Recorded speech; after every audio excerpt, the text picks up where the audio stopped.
Je vais vous parler de nutrition, et en particulier de l'effet de la nutrition sur les fonctions du cerveau. C'est un sujet très vaste et ouvert, et l'on va apprendre beaucoup de choses qui avant n'étaient encore que des hypothèses. L'une des choses les plus intéressantes, c'est les effets de la nutrition sur la génétique. La nourriture peut contrôler l'expression des gènes, actifs ou non actifs, et nous constatons que dans les premiers stades du développement de l'enfant, une modification de la nourriture chez la mère ou chez l'enfant peut entraîner des changements dans la vie de l'enfant, d'une façon positive ou négative, en réduisant les risques de cancer du sein par exemple, ce qui a été découvert récemment, ou en réduisant les risques d'hypertension chez l'adulte, en fonction de ce dont s'est nourri l'enfant ou le fœtus.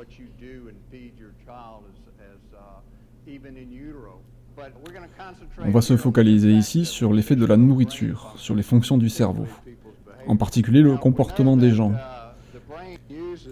On sait que le cerveau utilise énormément d'énergie, et le cerveau est la seule partie du corps dont le métabolisme et les fonctions ne soient pas complètement au repos. Le métabolisme du cerveau ne ralentit jamais, et si vous donnez une grosse dose de phénobarbital, afin de mettre une personne dans le coma profond, où il faut contrôler la respiration, vous pouvez seulement réduire le métabolisme du cerveau de 50%. Donc les gens qui sont dans un coma profond ont toujours une activité très forte dans le cerveau.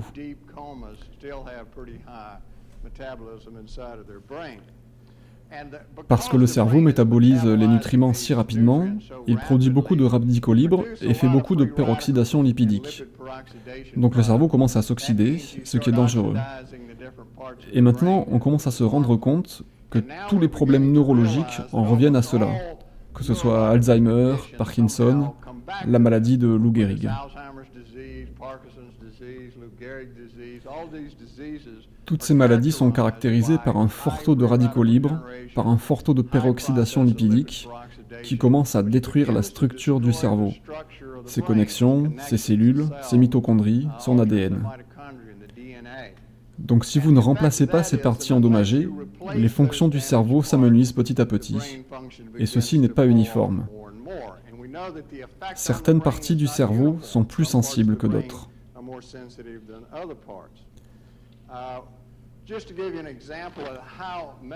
On peut avoir un exemple de la forte activité cérébrale en constatant que le cerveau consomme 20% de l'oxygène du sang, 25% du glucose du sang, et pourtant qu'il ne représente que 2% du poids du corps. C'est donc une usine métabolique énorme qui est à l'œuvre dans les cellules du cerveau. Une autre chose importante qui se passe aussi dans le reste du corps est que le cerveau est constamment en renouvellement. Certaines parties se renouvellent sur plusieurs mois, d'autres sur plusieurs années. Mais on constate que certaines parties les plus importantes, principalement les acides gras oméga 3 tels que le DHA, est remplacée très rapidement, en l'espace de 2 semaines. Ce qui veut dire que s'il vous en manque, le cerveau commence à changer sa structure très rapidement, afin qu'il ne manque pas d'éléments vitaux à son fonctionnement. Il ne lui faudra donc que 2 semaines pour être en déficience.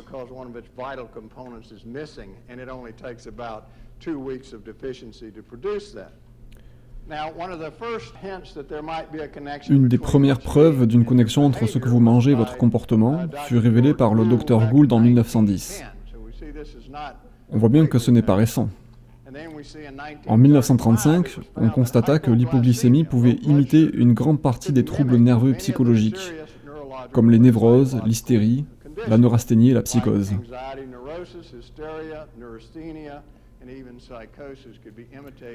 On peut voir ces symptômes apparaître chez les personnes qui sont en état d'hypoglycémie. En 1973, les docteurs Wendel et Bibb ont trouvé 74% d'incidence d'hypoglycémie dans les cas de schizophrénie, particulièrement le type de schizophrénie associé aux troubles de l'anxiété. Donc chez les schizophrènes hyperactifs, presque 3 quarts étaient en état d'hypoglycémie. Et nous allons voir qu'il y a une forte relation entre la métabolisation des sucres dans le cerveau, la métabolisation des glucides et plusieurs troubles psychologiques.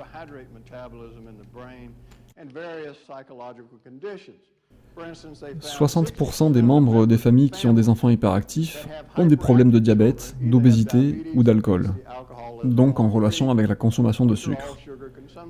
On trouve donc une très forte corrélation avec l'hyperactivité chez les enfants. D'autres recherches ont montré que 75% des prisonniers étaient hyperactifs dans l'enfance. Cela nous ramène donc à leur enfance, pendant laquelle sont programmés ces comportements criminels de leur vie d'adulte. Alors pourquoi le sucre aurait autant d'influence sur le cerveau? Quand le sucre est en excès, il produit un excès d'insuline qui entraîne une hypoglycémie. Quand le taux de sucre dans le sang chute, il se produit deux choses. D'une part, le corps essaie de remonter le taux de sucre dans le sang parce qu'il en a besoin pour son métabolisme. Donc il stimule les glandes surrénales afin de produire deux hormones, l'épinéphrine et la norépinéphrine.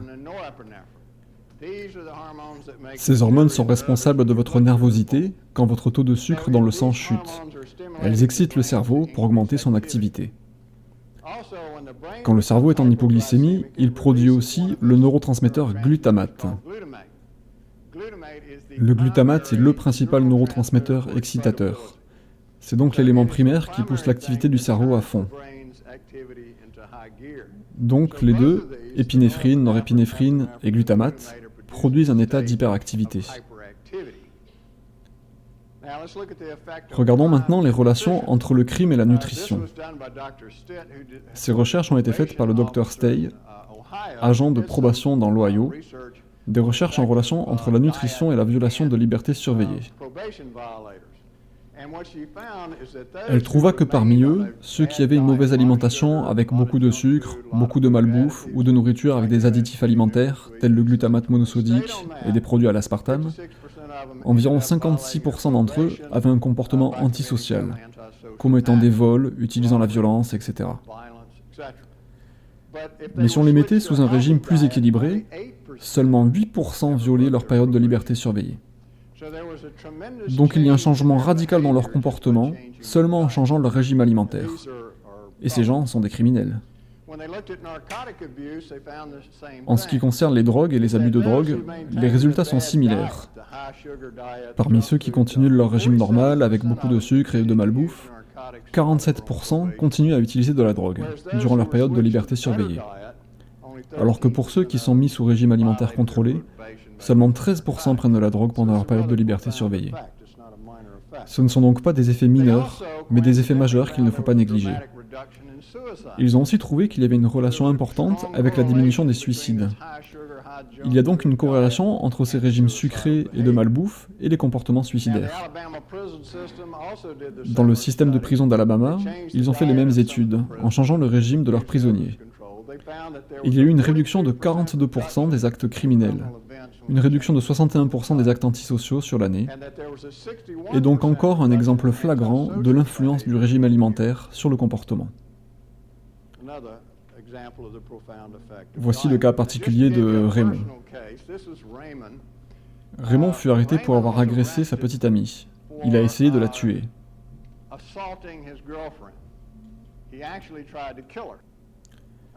Ils étaient en train de se disputer à propos d'une banalité, et d'un coup ça l'a rendu fou de rage.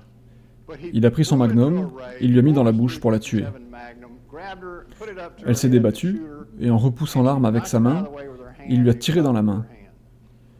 Elle n'a pas voulu porter plainte, mais l'État a poursuivi Raymond pour avoir tiré avec une arme. Ils l'ont donc arrêté.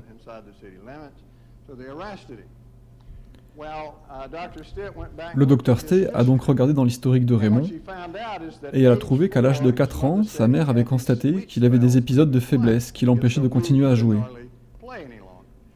Elle lui donnait donc un peu de sucre pour qu'à chaque fois il puisse reprendre ses activités. Mais cela recommençait, son taux de sucre dans le sang chutait, et donc elle recommençait à lui donner du sucre. À l'âge de 13 ans, il avait des épisodes de changement d'attitude radicaux, et ses résultats à l'école ont chuté. Il a eu des épisodes de comportement violent, et ceci en corrélation avec sa glycémie. Et donc à l'âge de 23 ans, il y a cette tentative d'assassinat. Donc lorsqu'on le fit passer à un régime alimentaire contrôlé, lors de sa liberté surveillée, au lieu d'un régime classique de malbouffe, constitué de donuts, de gâteaux, de bonbons, de café, un régime qui reflète le régime de pas mal de monde aujourd'hui parmi les jeunes, il ne commit aucun délit durant sa période de probation, ni aucun acte violent après cela. Il était devenu une personne différente, et les gens ne croyaient pas que c'était la même personne.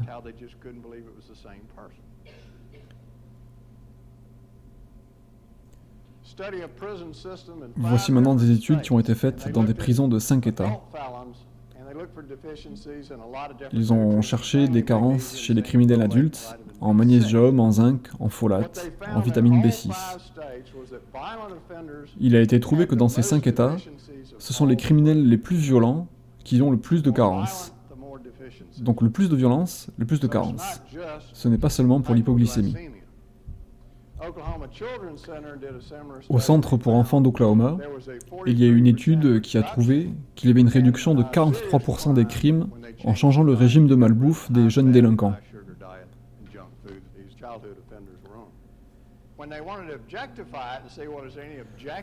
Comme si cela ne suffisait pas, ils ont voulu essayer d'être un peu plus objectifs sur ces résultats. Et pour cela, ils ont étudié les électroencéphalogrammes des prisonniers. Ils ont donc trouvé chez les prisonniers violents environ 14 anomalies dans leurs électroencéphalogrammes. Avec le changement de régime, ces anomalies sont passées au nombre de 2. Donc l'électroencéphalogramme s'est énormément amélioré. Ils ont trouvé que même de petites carences peuvent entraîner un comportement criminel chez les individus sensibles, qui sont très nombreux.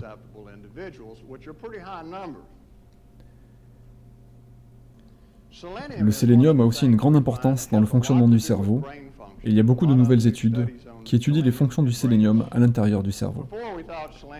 Avant, on pensait que le sélénium était seulement un antioxydant, bon pour le foie, pour le cœur. Maintenant, on comprend son importance dans les fonctions du cerveau, particulièrement dans le comportement.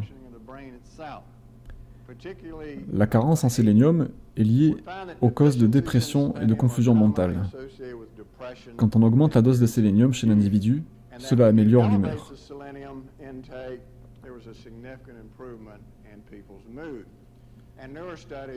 De nouvelles études montrent aussi que le sélénium joue un rôle important dans le fonctionnement du cerveau et que sa carence est problématique. Regardons maintenant les cas de criminels violents et leur consommation de sucre. En 1900, les Américains consommaient environ 2 kg de sucre par an et par personne. Ce n'est pas beaucoup.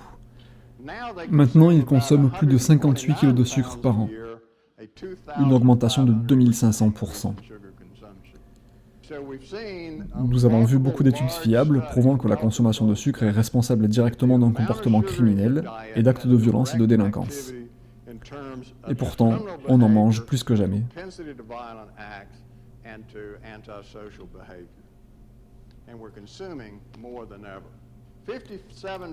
57% du sucre vient de l'alimentation industrielle.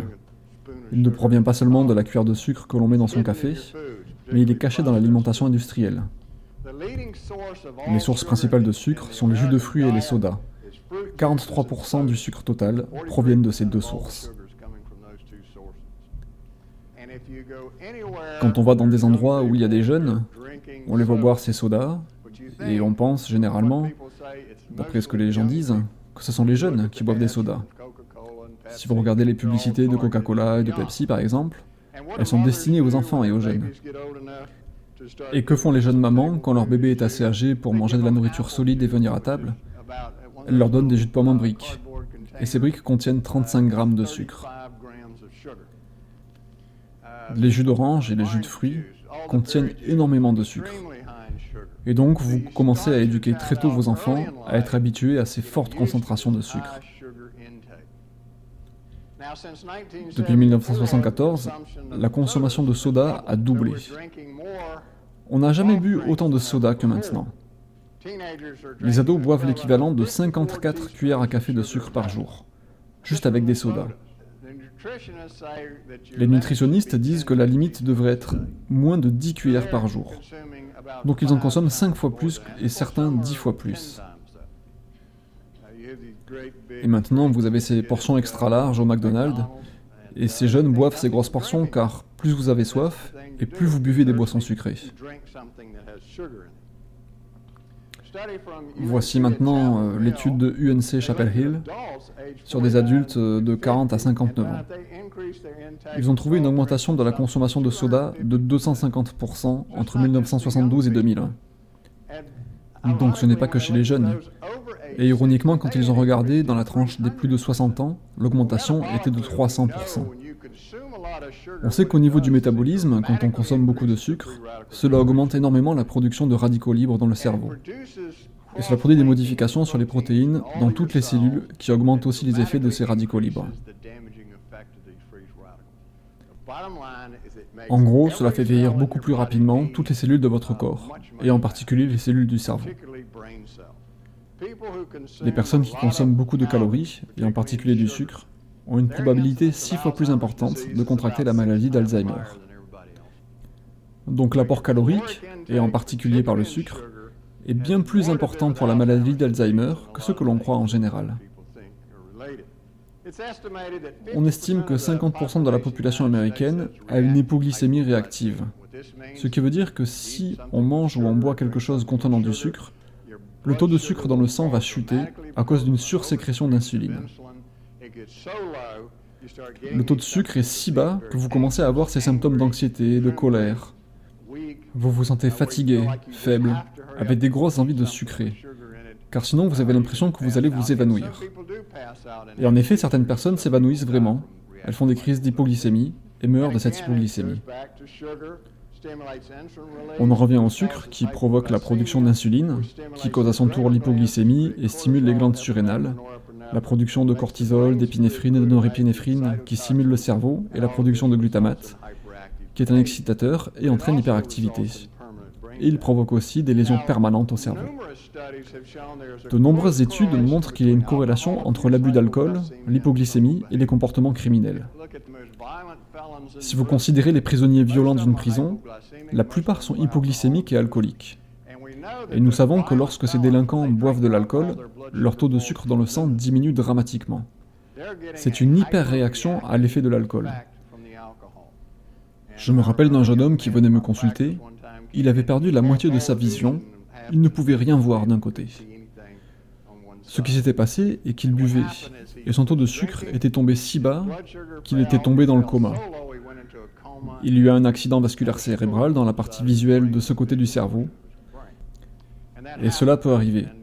Les jeunes ne savent pas que cela peut arriver, et pourtant ce n'est pas rare. Vous pouvez faire une crise et en mourir. Une corrélation intéressante entre l'alcool et l'hypoglycémie est que 97% des alcooliques sont hypoglycémiques, contre 18% de la population en général.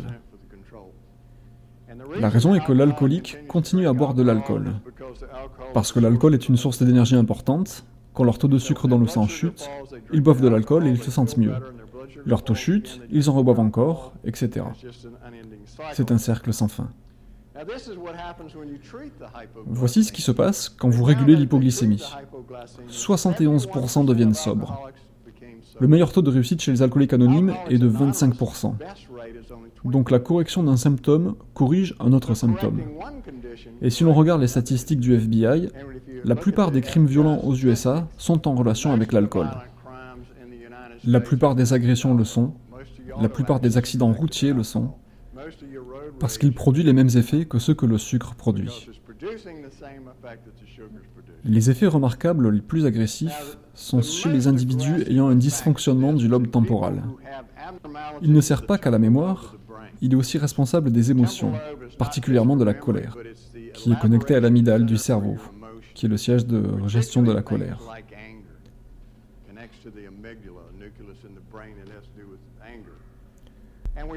On a trouvé que les personnes qui ont un dysfonctionnement du lobe temporal, lorsqu'elles deviennent hypoglycémiques, deviennent littéralement folles de rage.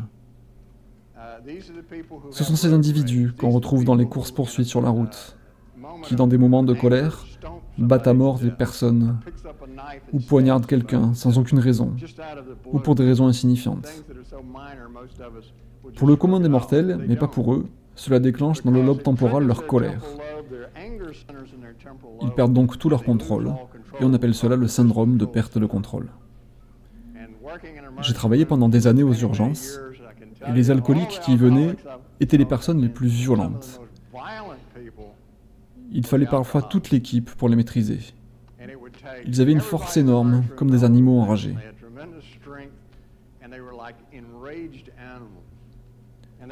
C'est pour cela que vous voyez ces courses effrénées sur la route, et que vous vous demandez comment quelqu'un peut-il faire cela. Ce n'est pas un acte conscient de leur part, c'est le fait que leur taux de sucre dans le sang a chuté, ou qu'un effet se produit dans le cerveau, qui les fait s'enrager.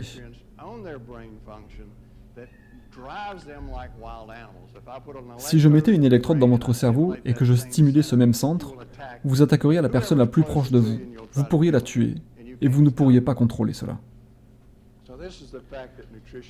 Voilà donc les effets possibles de l'alimentation sur le comportement. Dans un groupe d'Indiens du Pérou, on a trouvé que 50% étaient hypoglycémiques, et c'est l'une des tribus les plus violentes de la planète. Et cela parce qu'ils sont hypoglycémiques. J'en dirai un petit peu plus après. Le sucre n'est pas le seul élément causant l'hypoglycémie. L'aspartame, appelé NutraSweet, et le glutamate monosodique, GMS, sont deux puissants stimulateurs de l'insuline. Les deux vous rendront fortement hypoglycémique, et c'est l'un des paradoxes de cet additif sucrant qu'est l'aspartame. Parce que si vous regardez les études faites par la FDA, la Food and Drug Administration, un des effets nocifs rapportés est la prise de poids. Tout le monde pense que ça va leur faire perdre du poids, mais en fait, cela vous fait grossir. Et c'est bien sûr parce que cela vous rend hypoglycémique. Donc vous avez tendance à grignoter, à manger plus. Et vous prenez du poids. Le glutamate monosodique a le même effet, et les industriels le savent, c'est pour cela qu'ils en mettent autant dans leurs produits. Car cela vous donne faim, et vous mangez encore et encore plus de leurs produits. Nous savons que le glutamate peut provoquer une rage intense si vous en injectez des microdoses dans l'hypothalamus. On peut ainsi faire en sorte qu'une souris attaque un chat. Et cette souris peut même tuer ce chat. C'est une crise de rage intense et complètement incontrôlable. Quand vous êtes hypoglycémique et que vous ingérez du glutamate monosodique en même temps, l'effet se démultiplie. Cela se produit constamment dans notre société. Si vous sortez et que vous buvez votre soda, que vous grignotez des chips, qui contiennent des fortes doses de glutamate monosodique, c'est pour cela d'ailleurs qu'elles sont si bonnes, votre taux de glutamate et votre taux de sucre dans le sang commencent à augmenter. Le glutamate stimule la production d'insuline, le sucre stimule la production d'insuline, le taux de sucre dans le sang tombe, et pour les personnes sensibles, et il y en a beaucoup, vous pouvez littéralement devenir fou de rage. Donc c'est un effet très puissant. Et bien sûr, il y a en plus l'effet excitotoxique qui détruit les cellules du cerveau. On sait que certains acides aminés peuvent causer l'hypoglycémie. La tyrosine, la glutamine, la valine, l'isoleucine, la lutéine. Tous ces acides aminés peuvent provoquer une hypoglycémie profonde. Et en fait, l'hypoglycémie liée à la lysine chez l'enfant peut littéralement tuer le nourrisson. C'est l'un des facteurs reconnus de la mort subite du nourrisson, et ça peut même tuer des adultes. Dans une étude finlandaise, Virkunen en 1983, il y a eu une étude des délinquants violents en prison. Il a trouvé que chez les sujets violents impulsifs, le genre qui vous attaque sans raison et vous bat à mort, le taux de sucre dans le sang chutait soudainement et ensuite remontait rapidement. Donc il y avait une chute rapide et une remontée rapide. Et ces individus étaient parmi les plus violents. Parmi les délits mineurs, du style de vol à la tire mais sans violence, le taux de sucre chutait rapidement, mais par contre remontait doucement. Et nous savons que ces changements de taux de sucre dans le sang peuvent provoquer des changements dramatiques dans les fonctions du cerveau et causer ces comportements délinquants. En fait, il y a même eu des cas dans lesquels les gens devenaient kleptomanes à cause de fortes consommations de sucre. Un cas intéressant est une femme qui allait au magasin pour voler tout ce qu'elle pouvait. Elle fut arrêtée, on trouvait qu'elle était hypoglycémique réactive. On changea son régime et il n'y eut plus aucun problème. Donc on constate ces comportements bizarres à cause du sucre. Le docteur Ron Prince de l'Université de Floride, en 1980, fut le premier à étudier les effets du sucre sur le comportement des enfants. Il constata que la ration calorique chez les enfants était composée de 40% de sucre. Chez les plus gros consommateurs de sucre, qui étaient constitués par 25% de tous ces enfants, il y avait une forte déficience d'attention et ils étaient hyperactifs. C'était ce genre d'enfant qui se balance contre le mur et que l'on met ensuite sous Ritaline. La docteure Jane Goldman, de l'Université de Connecticut en 1986, a fait une expérience intéressante. Elle a donné à des enfants la dose de sucre que l'on trouve dans un Coca-Cola. 30 minutes après l'ingestion, les performances mentales ont chuté de façon significative. Et cette chute était à son maximum 1 heure après l'ingestion. Elle a aussi constaté que les enfants qui buvaient du Coca-Cola commettaient 2 fois plus d'erreurs que ceux qui n'en buvaient pas. Donc la consommation de sucre est bien en relation avec la capacité de penser correctement. Les effets nocifs arrivent généralement 1h30 après la consommation de la boisson. Judith Wurtman et son mari sont neuroscientifiques et ils travaillent au MIT sur la nutrition du cerveau. Ils ont trouvé une forte corrélation entre la consommation de sucre, le comportement et les taux de sérotonine dans le cerveau. Toutes ces drogues, que l'on appelle des ISRS, des inhibiteurs sélectifs de recapture de la sérotonine, sont des drogues qui régulent et qui augmentent la production de sérotonine dans le cerveau. Malheureusement, chez certaines personnes, ces drogues diminuent le taux de sérotonine et ces personnes se suicident ou commettent des meurtres. Quand on regarde les faits divers où les enfants à l'école tuent, comme l'exemple de Columbine, on voit que tous prenaient ces drogues antidépressives. Donc on rend des enfants meurtriers en diminuant leur taux de sérotonine, alors qu'on pensait l'augmenter.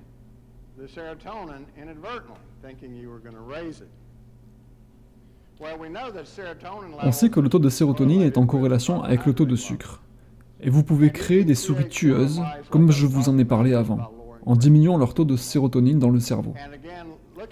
En regardant aussi les études sur les Indiens koalas des Andes au Pérou, une tribu très violente, avec des meurtres, des viols, etc., on voit que 55% de ces hommes sont hypoglycémiques. Et c'est toujours les responsables de ces actes les plus violents qui étaient les plus hypoglycémiques.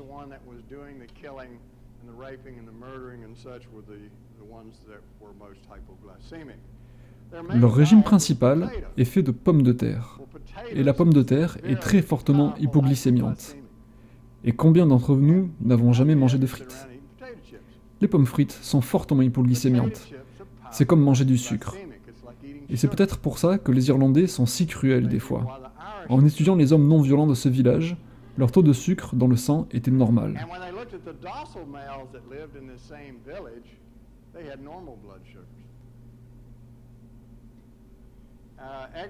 Eger et Carter, en 1985, et ceci est une étude très connue, prirent 76 enfants hyperactifs et les mirent sous un régime faible en glucides, qui élimina aussi beaucoup des colorants alimentaires. Ils ont trouvé que 82% d'entre eux ont eu une amélioration du comportement et que 28% sont redevenus normaux. Et pourtant, c'étaient des enfants vraiment très durs à contrôler. Les réactions les plus violentes pour les colorants alimentaires furent pour le colorant jaune numéro 5, qui est la tartrazine, et pour le benzoate de sodium, qui sont des additifs alimentaires très courants. Les réactions d'allergie alimentaire les plus courantes étaient avec le soja, à 73%. Et pourtant, c'est la mode du soja dans ce pays, avec du lait de soja, du soja par-ci, du soja par-là, en pensant qu'il aide à prévenir tout un tas de maladies. Ensuite, le lait de vache à 64%, puis le chocolat à 59%. Donc l'aliment le plus nocif est le soja. On nourrit les bébés avec, et leurs mamans, et tout le monde consomme ces produits contenant du soja.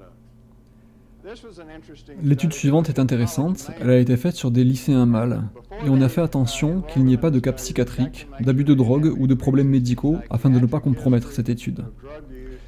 On a donné un questionnaire auquel il était possible de donner des réponses plutôt agressives ou plutôt modérées.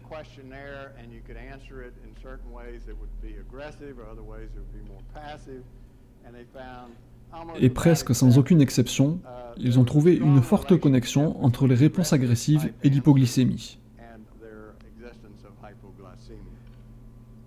Comme je l'ai déjà dit, la sérotonine régule les fonctions du cerveau en charge de résister au comportement agressif. C'est le neurotransmetteur le plus en relation avec la dépression et le suicide. Quand ce taux est bas, on a un taux de suicide important, un taux de dépression important, un taux d'agressivité plus important. Le maïs contient une faible quantité de tryptophane, qui est le précurseur de la sérotonine. Donc, il y en a une faible quantité dans tous les produits à base de maïs, les cornflakes, la farine de maïs, etc. Donc si vous mangez beaucoup de produits à base de maïs, vous réduisez votre capacité à sécréter de la sérotonine. Vous avez plus de chances de souffrir de dépression et plus de chances de suicide. La tyrosine est l'acide aminé précurseur de l'épinéphrine, de la norépinéphrine et de la dopamine. La dopamine sert pour la motivation. L'épinéphrine et la norépinéphrine servent à l'attention, donc pour votre concentration et votre attention. On a constaté qu'un taux assez bas de tyrosine est associé à la dépression et à la sensibilité au stress.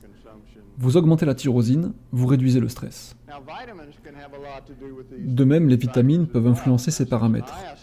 Par exemple, la niacine, ou vitamine B3, est connue pour être en relation avec les maladies mentales. La niacine a une fonction importante dans le cycle de production d'énergie dans le corps. Elle sert à former le NAD, le nicotinamide adénine dinucléotide. Et dans la maladie appelée pélagre, on développe des symptômes psychiatriques et les 4 D, diarrhée, dermatite, démence et décès, qui sont des caractéristiques de la pélagre. Une déficience subclinique est associée avec des symptômes psychiatriques courants. Il existe ainsi une forme de schizophrénie sensible à la niacine. Si on augmente le taux de niacine, la schizophrénie disparaît. Il y a d'autres nutriments associés au comportement, comme les vitamines C, D, E, K, A, B et les carotènes. Tous sont associés au fonctionnement du cerveau et au changement de comportement quand ils sont en carence, combinés ou seuls. La carence en vitamine B1, la thiamine, est associée au beriberi. Les symptômes sont l'insomnie, la dépression, la perte de mémoire, la fatigue chronique et les sautes d'humeur. Cela caractérise le beriberi. Les carences subcliniques aux USA apparaissent lorsque l'on consomme beaucoup de glucides. Cela diminue votre taux de vitamine B1 et c'est la façon dont on constate les carences en thiamine aux USA, qui est aussi en corrélation avec une carence en magnésium. Une étude nationale sur les adolescents rapporte que 60% sont en carence de fer, 57% en carence de vitamine A, 43% en vitamine C, 39% en vitamine B1, 30% en protéines, 16% en riboflavine. Nous sommes censés être dans une civilisation industrielle avancée, et il y a pourtant beaucoup de carences en nutriments ayant un rôle important dans le cerveau et le comportement. Et ce ne sont pas des problèmes isolés. Cette étude, probablement une des plus grandes jamais faites, porte sur 1,1 million d'enfants dans les écoles publiques de New York. Elle montre qu'en donnant une simple dose de multivitamines journalière, sans même que ce soit un complexe multivitaminé adapté, cela augmente sensiblement les résultats aux tests scolaires. Voici les résultats. Les barres noires représentent ici le régime classique des enfants. Et année après année, les variations des résultats aux tests scolaires. Ils ont pris une partie de ces enfants et ont changé certains éléments de leur régime alimentaire. Et il y a eu une augmentation considérable dans la réussite aux tests. L'année suivante, on enleva encore quelques autres aliments nocifs, et les bons résultats ont encore augmenté.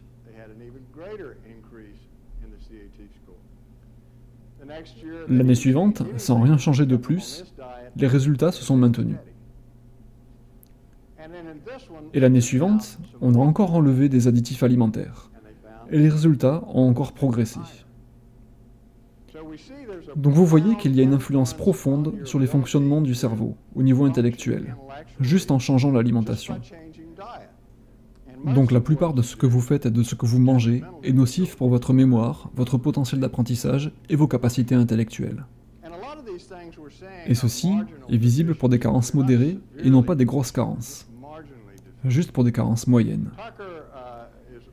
Dans une autre étude célèbre de Tucker en 1990, il trouve que des carences en thiamine et riboflavine non seulement mettent en danger les fonctions neuropsychologiques, mais altèrent aussi l'électroencéphalogramme. En étudiant 260 adultes de plus de 60 ans, il a trouvé qu'il y avait une relation entre la vitamine C, la riboflavine, la vitamine B12 et l'acide folique, et l'apprentissage conceptuel, qui est l'une des fonctions les plus sensibles du fonctionnement cérébral. Donc le cerveau est très sensible à ces carences. Il trouva aussi une plus forte corrélation pour le carotène que pour la vitamine A. Le carotène est converti dans le corps en vitamine A, mais le carotène a aussi d'autres fonctions dans le corps. Voici maintenant quelque chose à laquelle on ne pense pas et que beaucoup de docteurs ignorent presque totalement, c'est que les allergies alimentaires affectent aussi le cerveau. Et beaucoup de gens ont des allergies alimentaires sans le savoir. On croit que quand on est allergique à un aliment, cela doit provoquer des crampes d'estomac, des gonflements, etc.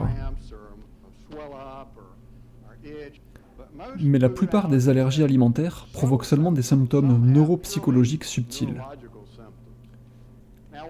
Quand vous ingérez ces aliments auxquels vous êtes allergique, ils passent dans votre sang sous forme de fragments, alors qu'ils ne sont pas censés s'y trouver. Et cela se passe à cause de la porosité de l'intestin grêle. Ces fragments d'aliments sont alors reconnus par le système immunitaire. Cela provoque une intense réaction immunitaire qui se produit aussi dans le cerveau. Donc le système immunitaire du cerveau est aussi activé. Et il relâche donc des éléments toxiques, dont le glutamate. Et c'est ce qui cause ces dysfonctionnements neurologiques. Il peut y avoir toute une sorte de symptômes provoqués par des réactions immunitaires déclenchées par l'alimentation. La léthargie, la stupeur, la désorientation, la paranoïa, l'agitation, la rage, la panique, le comportement criminel, et même des convulsions et des attaques cérébrales. Une des relations intéressantes avec les allergies alimentaires concerne la schizophrénie. Une équipe de recherche suédoise a trouvé des relations intéressantes entre schizophrénie et allergie alimentaire. Ils ont trouvé que chez les schizophrènes, 88% étaient allergiques au blé, 60% au lait, 50% au maïs et 100% à la gliadine et au gluten, qui se retrouvent dans le pain, les pâtes, les gâteaux, les biscuits et dans tous les produits céréaliers. Tous sont donc allergiques au gluten. Donc ce qu'ils ont fait dans un grand hôpital psychiatrique est qu'ils mirent un groupe sous régime sans gluten ni gliadine. Presque tous sont redevenus normaux. Tant qu'ils sont restés sous régime sans gluten, ils sont restés normaux. Mais une toute petite dose de gluten les refaisait repasser schizophrènes. Et ils devaient être internés. Cas après cas après cas. Donc cela montre les terribles effets que cela peut avoir sur le fonctionnement du cerveau. Et cela peut se terminer à l'asile. Beaucoup d'allergies alimentaires vous rendent accro à l'aliment auquel vous êtes allergique. Et donc vous voyez des gens qui sont allergiques à un certain aliment, et c'est justement à cet aliment qu'ils sont accros. Et bien sûr, à chaque fois qu'ils en mangent, cela les rend malades. Il y a énormément de personnes qui se plaignent d'avoir l'esprit embrouillé, d'être incapables de penser clairement. Vous trouvez l'aliment allergène et vous le supprimez, et ces gens sont abasourdis et surpris de voir comment leur esprit est devenu clair. Donc ce sont des effets très importants. Cela a été étudié en laboratoire, nous pouvons le démontrer, et nous connaissons les mécanismes du système immunitaire qui les provoquent. Les mêmes effets se retrouvent avec la survaccination.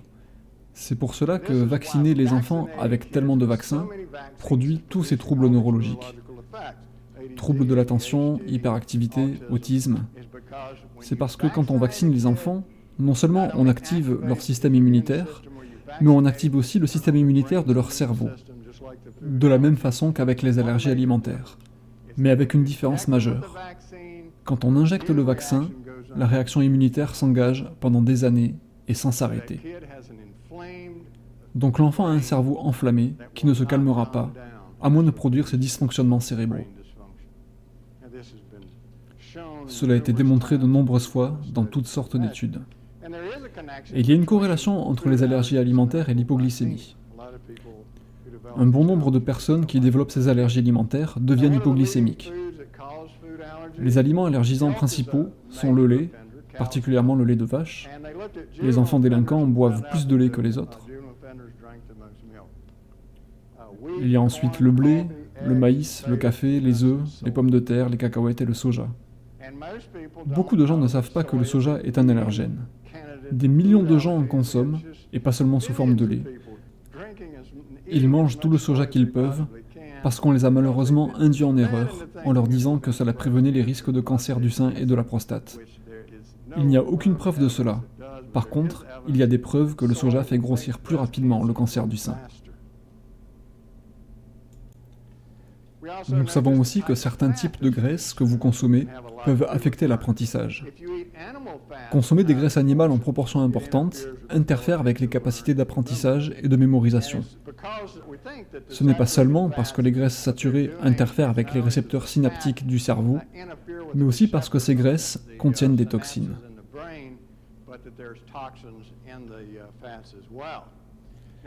Par contre, les oméga 3 ont l'effet opposé. Ils améliorent la dépression, la mémoire et l'intellect. Il a même été démontré qu'ils réduisent la schizophrénie. C'est parce que le cerveau utilise énormément d'acides gras du type oméga 3 dans ses membranes. Le DHA constitue environ 50% de toutes les membranes du système nerveux. Les yeux aussi contiennent énormément de DHA. Et il y a beaucoup de nouvelles études qui montrent que les maladies des yeux s'améliorent quand on augmente la prise d'oméga 3 et particulièrement de DHA. Les acides gras oméga 3 sont très importants et vous avez peut-être entendu que l'on modifie les aliments pour bébés pour y rajouter du DHA et de l'acide arachidonique et que les bébés qui ont cela dans leur lait ou dans leur nourriture sont plus intelligents et ont une meilleure vue que ceux qui n'en prennent pas. Donc maintenant, la plupart des industriels en rajoutent. Pourtant, on savait cela depuis 20 ans. Les Européens mettent du DHA et de l'acide arachidonique dans la nourriture depuis plus de 20 ans. Et ce n'est que récemment que les fabricants américains ont commencé à le faire. C'est qu'il a fallu des milliers d'études qui prouvent cela, avant de pouvoir les contraindre à le faire. Une autre chose sur les graisses animales, c'est que les animaux sont de plus en plus exposés à toutes sortes de toxines, des pesticides, des produits chimiques et des herbicides. Et ces composés sont stockés dans les graisses, car ces composés sont solubles dans les graisses. Le cerveau est composé à 60% de graisse, c'est l'organe du corps qui en contient le plus. Donc il a tendance à conserver ses produits pendant toute la vie. Et même de faibles doses peuvent avoir des effets importants sur les fonctions neurologiques. Le DHA est l'un des composants des oméga 3, ces acides gras que l'on retrouve dans les huiles de poisson. On a trouvé qu'une faible concentration de DHA dans les cellules cérébrales était corrélée au comportement violent. Et il est intéressant de noter que l'alcoolisme provoque la diminution du DHA dans le cerveau. Le glutamate monosodique peut causer cela aussi. Quand la concentration de DHA est faible et que vous consommez du glutamate, cela augmente énormément le comportement violent. Le plomb est connu pour augmenter significativement les agressions, les suicides et le comportement violent. Une étude a été faite au Michigan sur quelques 380 000 écoliers. Ils ont montré qu'une toute petite augmentation du taux de plomb produit une explosion d'actes de violence et d'arrestation des adolescents. Le plomb, donc, même en faible concentration, peut altérer considérablement le fonctionnement du cerveau. Donc, pour résumer et pour finir, il y a beaucoup de choses que vous devriez savoir sur le fonctionnement du cerveau et sur l'alimentation, sur ce que vous mangez. Vous avez besoin de savoir que dans votre alimentation quotidienne, les acides gras font une grosse différence, que les oméga 3 sont les plus importants, et que la proportion d'oméga 6 dans les huiles, comme dans l'huile de maïs, l'huile de tournesol, l'huile d'arachide ou de canola, cette proportion entre oméga 6 et oméga 3 est très importante. Depuis le XXe siècle, on est passé d'un rapport de 1 pour 2 ou 1 pour 3 à 1 pour 6 ou 1 pour 20.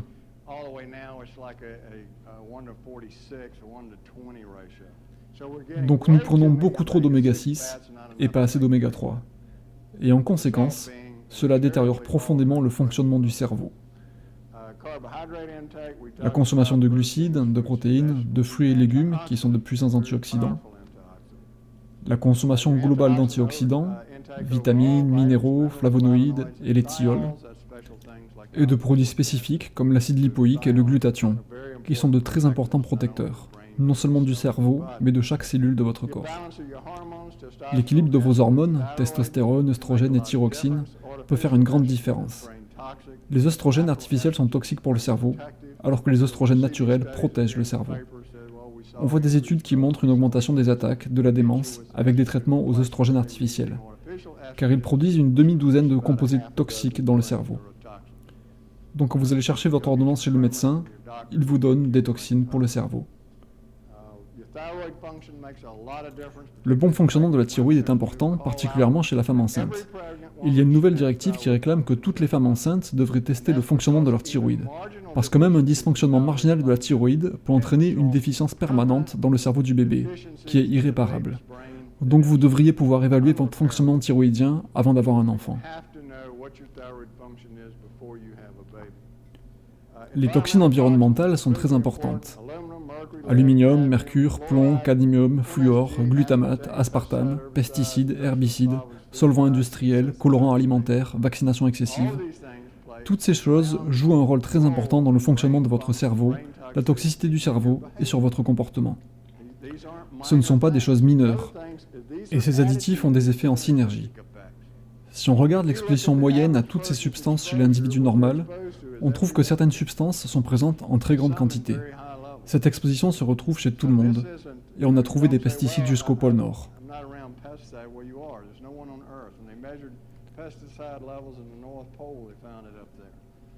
Maintenant, partout sur Terre, on mesure des taux de pesticides et d'herbicides. Et nous commençons à voir que beaucoup de ces agents peuvent produire de profonds effets neurologiques qui n'ont rien à voir avec le fonctionnement normal, et qu'ils provoquent des fonctionnements anormaux. So I think I'll hold it there.